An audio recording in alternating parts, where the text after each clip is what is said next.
Good morning, good afternoon, good evening, everybody. Chris Richardson here. Sorry, I got disconnected from before.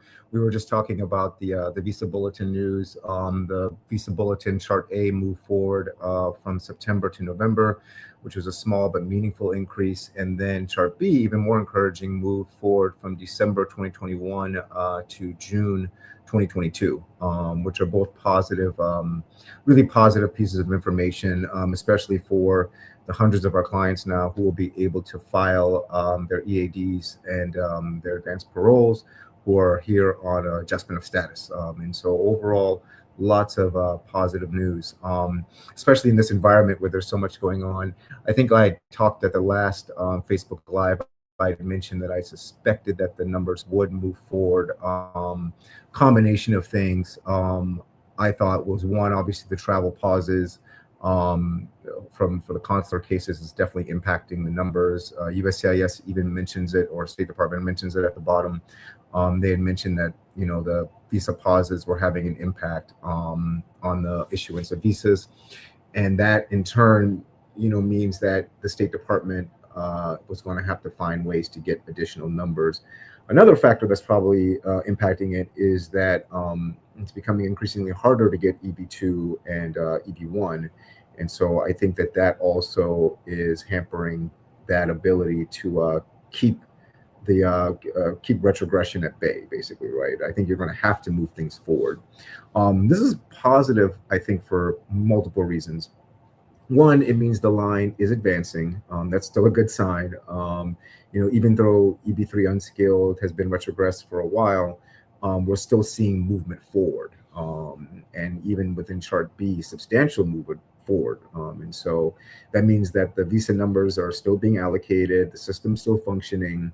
And it also means that the State Department and USCIS still want to issue the full number of visas that are available. We could be in an environment where the government's like, we actually don't want to issue all the visas that are available. But the State Department and USCIS still feel that they need to issue all the visas that are available. And so they are pushing to issue all the visas that are available. And the fact that they want to do that is very, very positive in my mind. We've heard about travel, immigration, visa pauses. There's a public charge rule that's probably coming out. But the thing about these, difficult situations is that they don't lead to cancellation of visas. They just issue a temporary limit on timing of when a visa will be issued, right? And so, I think it's important to remember that one thing that may arise in immigration that harms might actually benefit, and vice versa. And unfortunately, this is one of those situations where some of the restrictions on immigration is benefiting the moving forward of the immigration Visa Bulletin. But that also means that kind of goes both ways too, right? Where, you can always have it that those pauses get lifted down the road, and then you might have a standstill in terms of the Visa Bulletin moving. But as of right now, the Visa Bulletin is moving. And I don't think it's all about the pause either. I think that USCIS and the State Department, and those of us who worked at the State Department and USCIS know that they are incredibly cautious when it comes to the visa numbers and moving policies. And so likely the demand isn't as much as they had anticipated going forward in 2021 and before. And that could be for lots of reasons. People drop out, people moved on with their lives, people got family-based cases, lots of reasons why. But the pause on top of just probably a lack of visa issuances in general, or maybe people not going for their visa interviews, has probably caused this to happen. It's also positive news because it means, your priority date still matters. When the line moves forward, it benefits everyone in the queue before that date. So if your priority date is earlier and you're close to the final action, that is terrific. You're seeing movement forward in your case. Our employers are seeing movement forward, and that's just ultimately and objectively a positive when we're seeing things moving forward in the immigration system. And it's very positive when we see that USCIS is trying to move things forward. But for me, as I always say this, this isn't a marathon or sprint. It's a marathon. Immigration is an incredibly long process. You're going to go through ups. You're going to go through downs. There are going to be times when the visa bulletin is moving, and other times when it's not moving. But this shows that USCIS is carefully managing visa availability. That's good for our clients. It's good for everybody.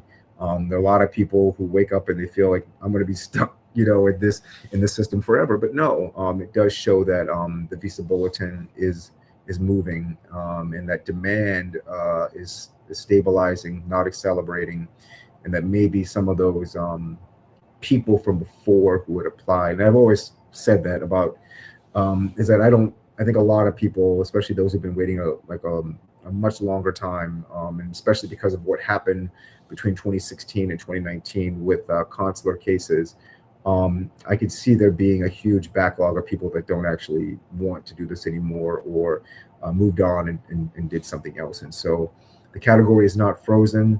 USCIS is recalibrating, and it's still moving. And maybe the pipeline isn't as saturated as many feared. And so I see it as positive news all around. Let's go out here and answer some questions. And let's see. Someone asked, if it moved Chart B to June 2022, is it possible that means that we can expect this Chart A reaches that by the end of the year? It's possible.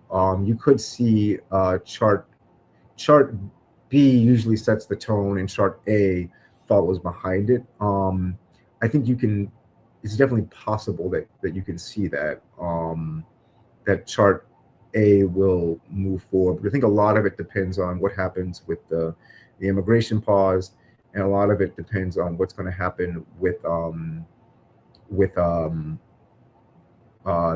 ability of. I think there's three things that's going to factor in. I think one, obviously, the immigration pauses are going to impact it.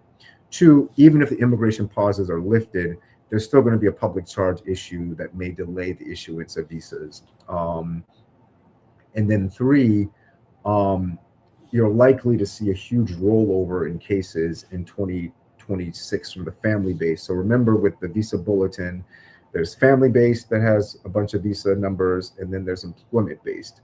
If the government doesn't use up all of its numbers with family based, that rolls over the next year into employment based, right? And so what is a 10,000 visa number actually becomes probably closer to 12, 13, 14, 15, because the numbers will roll down.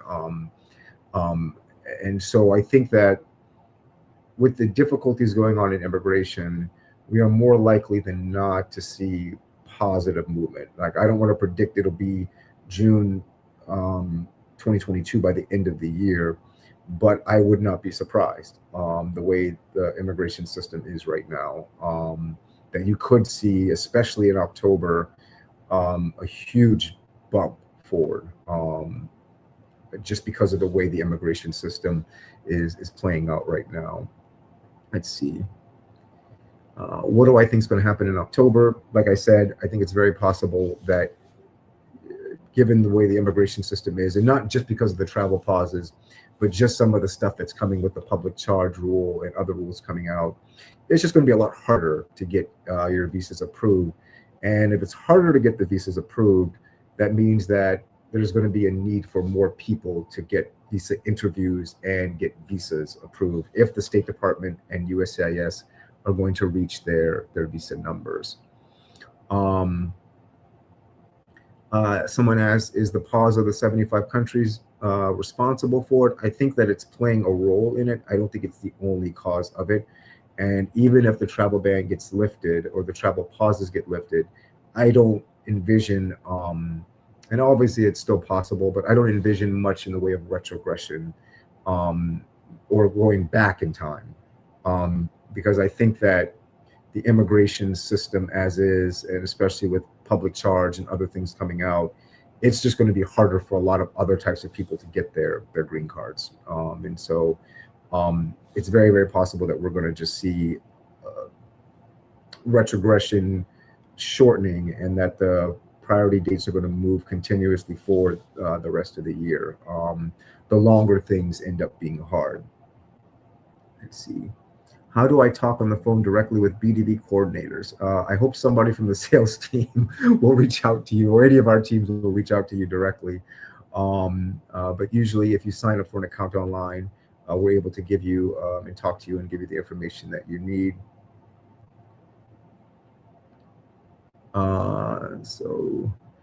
So just because someone asked when will the pause be removed, I would hope that it had already been removed, but unfortunately, the State Department and USCIS are taking a longer time writing their public charge rule. And like I had mentioned, one of the reasons for the pause is that USCIS and the State Department are writing a rule around the public charge. They have not finished that rule around the public charge, and until they finish that rule, we are going to see this pause. And so I'm hoping that it will be in a couple of months, but we just won't know. Well, no, I'm hoping it'll be in 1 month actually, that they should get that rule done. But there's been a lot of pressure on the State Department and Consular to get the rule done as fast as possible, so that they can go ahead and lift these pauses. Let's see. There's a couple questions about so what's going to happen in April. So one thing about the pause is it impacts cases that are abroad, right? And so if you're Bangladeshi or Brazilian, but you live in America, you're adjusting status, you can still continue to adjust status and your cases can still move forward. One thing I often hear is like, oh, does that mean I can't file? And that's 100% not true. Even if you're from a partial ban country or a paused country, you can still file your cases. Those cases will still be accepted. And so it's important, like I had mentioned before, that people get in line, that people start this process.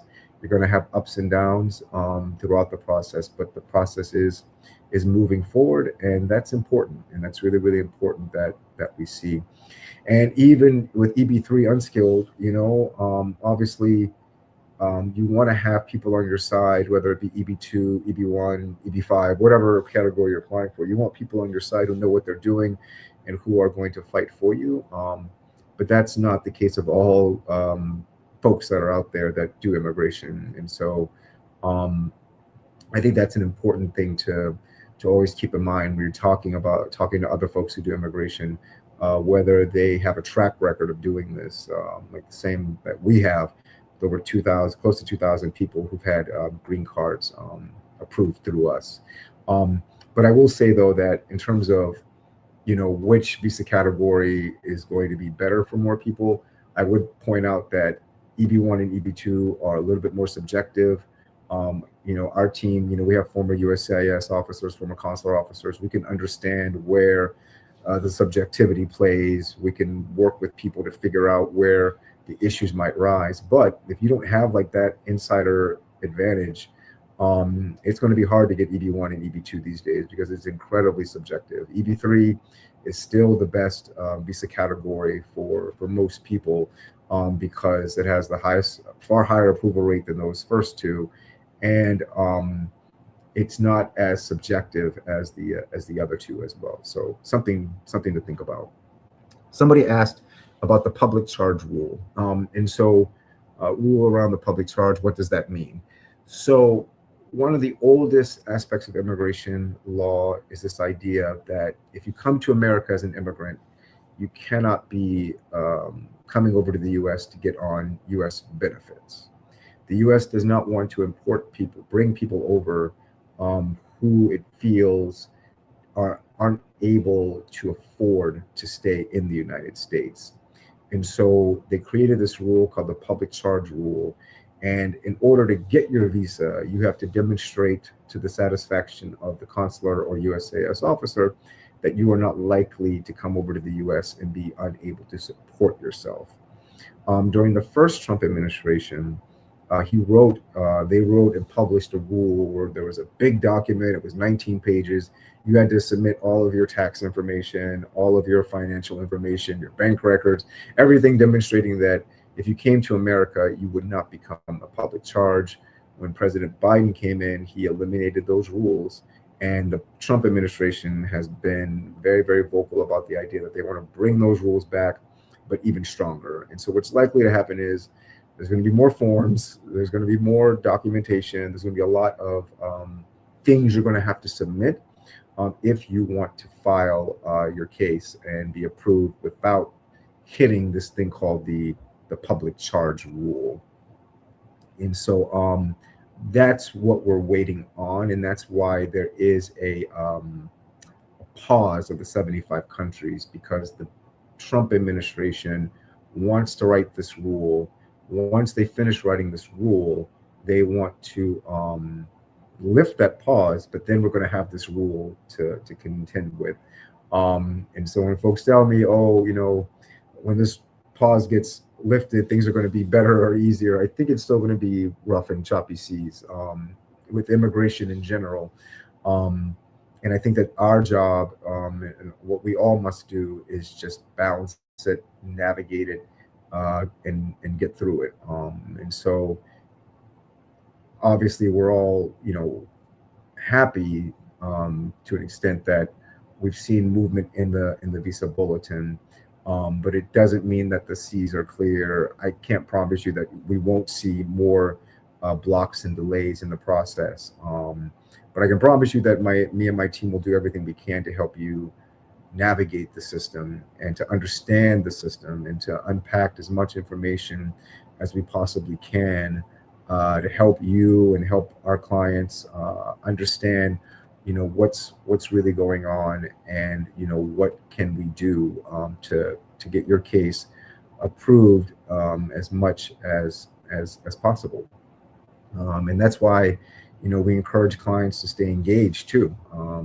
Complete your documentation, prepare financially, stay connected, because I think a lot of people were very surprised to see the Visa Bulletin move forward so much. And now they're having to prepare themselves to file their cases. So like I said, immigration is a marathon, it's not a sprint. And the Visa Bulletin just reminded us that, the lines are moving and lines move. And when you're already in line, that movement is definitely working in your favor. So that's something that we all should be thinking about as the process moves forward. And what do I think will happen next month? I think either if the travel pauses are still going on, we will see further jumps in time, because I think that they are not going to make the 140,000 employment-based cases that are out there. I don't think at this rate they're going to make that. And so they're going to have to move it forward in time, especially if they're having to fight against the travel pauses. So if the travel pause continues, I suspect that for April, we're going to see even more movement. But even if the travel pauses get lifted, I think that we're not going to see much. Well, it might pause, or it might probably won't retrogress anymore, but it'll probably pause. The Visa Bulletin, will pause. Like, I don't see it like going back, but I may not see it going forward once the travel bans are lifted, at least not for the first couple of months. I can see by June or July, depending on how the State Department and USCIS are issuing their visas, I could see and feel and believe that we could see even further movement ahead. And then October, the last couple of Octobers, we haven't seen any movement at all, because generally the State Department and the USCIS are cautious and they want to wait. That's probably going to be the case here too. But come November, December, January, because they have so many more that are going to roll over from family-based. And remember, everything in immigration is connected.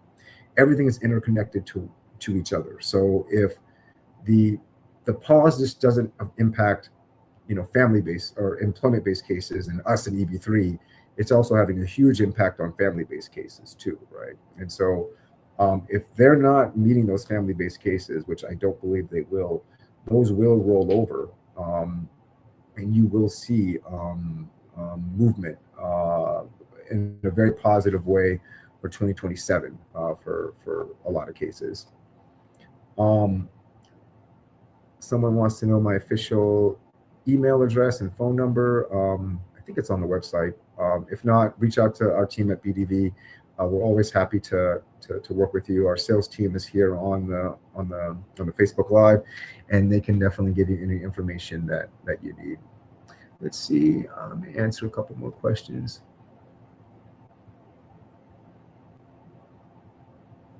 Someone's asking. Actually, are there any questions from? Oh, let me see.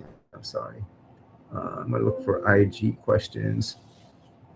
What are the chances that the Visa Bulletin for EB3 becomes current, like EB2? Do you think that could happen by the end of the year? No. I think EB2 not only has the travel pauses, but they have a ton of denials on their end. EB2 is the most heavily scrutinized and the most denied cases at this point. For cases that are non-premium processed, the approval rate might be as low as 37%, might be even lower than that. And so EB2 is very illusory in that lots of people are looking at that being like, oh, this is so great, it's current. But it's not current because there's not demand. It's current because I think there's lots of demand, but these people are being denied left and right by USCIS. And so that's why I encourage you, if you're thinking of switching over to EB2 or EB1, think carefully about that. Think carefully about the services that you use. BDV has started doing a little bit of EB2 and EB1As, utilizing former field service directors we know at USCIS who also review our cases, and also former consular officers as well, who will be reviewing cases and making sure that people's cases are strong for EB2 and EB1. But right now, the world for EB2 and EB1 is tough. And so when I see that big C next to EB1 and EB2, I know that's not because of demand. That's because they're seeing a lot of denials, and it's a lot harder to get those. And so because it's harder to get those, they're going to have to keep it current to keep getting more and more people applying to try to see if they can actually issue the 40,000. So someone's priority date is 20 days out. Oh, so close. I think that we will see forward movement. If I had to guess, I don't want to make any promises, but I think that we will see forward movement, not every month for the next until October, but I do think that we will see some forward movement in fits and starts, maybe more so this year than we did last year. Somebody asked, any possibility BDV to start considering receiving applications for EB1 and EB2? Yes, we have started. Just because of what's going on with EB1 and EB2, as a business, we are taking on more of those cases, but we're trying to help people. We're going to utilize former USCIS officers, like I mentioned, and former consular officers to coach and help applicants be in a position where they could really move their cases forward. But obviously EB3 unskilled is where the bulk of our energy lies and always will lie.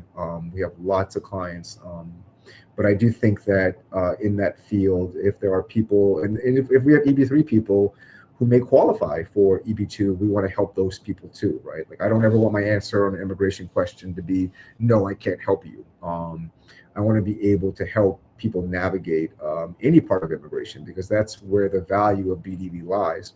That's what makes BDV better, I believe, than any law firm that's out there or any consulting firm that's out there doing any visa category, in that we help people from start to finish. We try to find where the holes are or where the problems lie, and what we can do to help you position yourself in a better place, and so that you will get that green card approved. We've helped over 1,1900 people cross the finish line to get their green cards, and that's something that I want to do for everybody who deserves that chance and that opportunity to do it. Like, again, I can't promise you every day will be sunny, certainly not in immigration, especially not now. But I do think that, whether things are good or things are not so good, having people on your side who can understand the system, and can give you the best advice to help you navigate the system, that's a very powerful thing to have behind your back. And that's why we have so many strong people from government who used to work in the government helping us and moving our cases forward. Um, let's see. Let's answer a few more questions. Let's see. What do you think? How much longer to wait for the I-145? Priority date December 2023. See, someone says that the chat platform on our website seems not to be working. We'll definitely look into that to see what we can do to fix it. I'm really curious to see how October of this year will look. I'm curious about 2 months. I was really curious about this month because I'd said, even back in October, if you guys remember, I'd said, I don't think we're going to see a lot of movement, not in the first couple of months because USCIS is cautious. And I said that, January, February, March is when we're going to really see movement. We're really going to see what, the government can do. So I'm really curious about June and July. I think right now, I don't project or believe there'll be any huge movement between now and June. I think the government probably will keep it the way it is and or maybe move it ahead a couple of weeks, a factor of days or weeks. I don't see like a huge jump movement until maybe June. In June, we're going to know a lot about where the government is, what it can do. And I think that we could see shocking numbers in June, depending on where they are and if they're able to meet the numbers that they need to be making, right? And so June, July, we could see a substantial jump, another substantial jump, just like the one we saw this time, because if the government feels that they're not going to meet their quota by October 1 or September 30th, they're going to move it forward a lot just to try to capture as many people as they potentially can to get green cards approved, right? And so then by October, that's another big month because then we'll see the rollover from the family-based cases, which I do not believe will be filled. And we could see, instead of having it be capped at 10,000, we might see a bigger pool of people who are able to do EB3 unskilled than in years past. And so I think there's a lot of different factors at play that lead me to believe that we're not going to see things retrogress further. I think in terms of like, I don't think we're going to go back in time to 2020 or to early 2021. I think we'll stay where we are, but I think more likely we're going to see movement. And if I had to guess, I think June or July is when we would see the most. Let's see here. When my priority date takes effect, what type of files will be submitted? This is a really good time to file. And I mean that in that the public charge rule hasn't been published yet. You're going to be able to file and get your 485 filed. You'll be able to get, of course, if you have an approved I-140, but you're able to get your 485 filed. You'll be able to get your work permit filed. You can come from your student visa status to start work once your work permit gets approved, and you'll get advanced parole. You'll be able to travel to the U.S., travel to your home country and visit. These are things we've seen, but not in a while seen on a large scale. And this movement, I think a lot of people are going to see on a large scale, that ability to be able to travel, to be able to leave their F status and start work. And so I think that's important. So someone asked, so the statute states that other workers must be kept at 10K, which is true.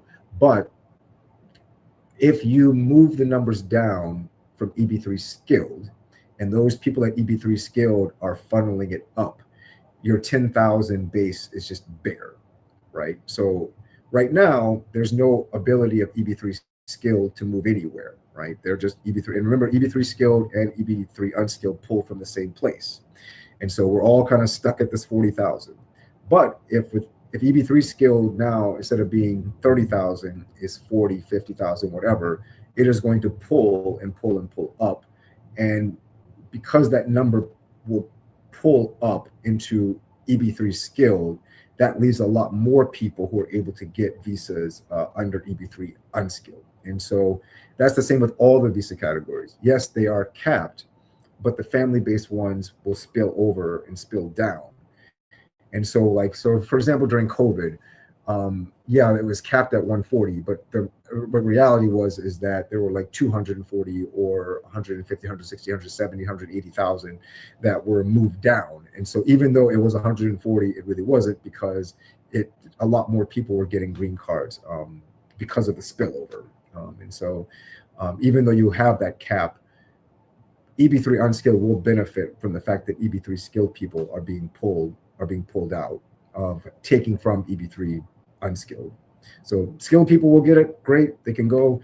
That means one less that will take from EB3 unskilled. Let's see, what are the options available if a sponsor is unable to provide employment or modifies the business structure? And so, stuff like this, if it's one of our employers, we already have plans, and we work with our clients well in advance on finding ways to do that, or to help people with those situations. I'm not sure who AHS Education Solutions is, but yeah, there are. If it's a specific person who's one of our clients, we're happy to jump in and help. And I think if you have those types of questions, definitely reach out to us directly. Let's see. And so, yep, somebody asked about, let's see. So when your PD becomes current, the types of documents, you're going to submit your status documents demonstrating status, any marriage stuff that you may have, things that demonstrate that you've maintained status, and you're going to fill out like 3 big forms. And so lots of opportunities for those who are now current to get their cases moving forward, which is always great news. Okay, everybody, thank you so much. This is really, really nice. It was good to catch up and answer some of your questions. If you have more questions, continue, reach out to us. Again, like I always say, we're on a tight ship. The seas are rocky and choppy, but BDV is still here. And we've been here for 13, 14 years, helping people navigate the EB3 unskilled visa process, and we'll continue to be here. Our employers, some of them are on their 3rd or 4th rounds of sponsoring people with us, and so we have the best employers. We have some of the best people in immigration, many of them who worked in government, but some of just the absolute most dedicated and hardworking people. And 22 to 25% of our employees are former clients who've worked and went through this process with us and wanted to work with us afterward. And so we understand the fears and the concerns, and we also understand just the sacrifices that our clients make. And so when good news like this happens, we should definitely celebrate. And I am very, very grateful to each of you for trusting us and being with us in this process. But we will do another Facebook Live hopefully next week. I will be in Vietnam to meet with clients and also prospective clients. If you are in Hanoi, Ho Chi Minh City, definitely come by and see us. Thanks, everybody. You all have a great day. Thank you.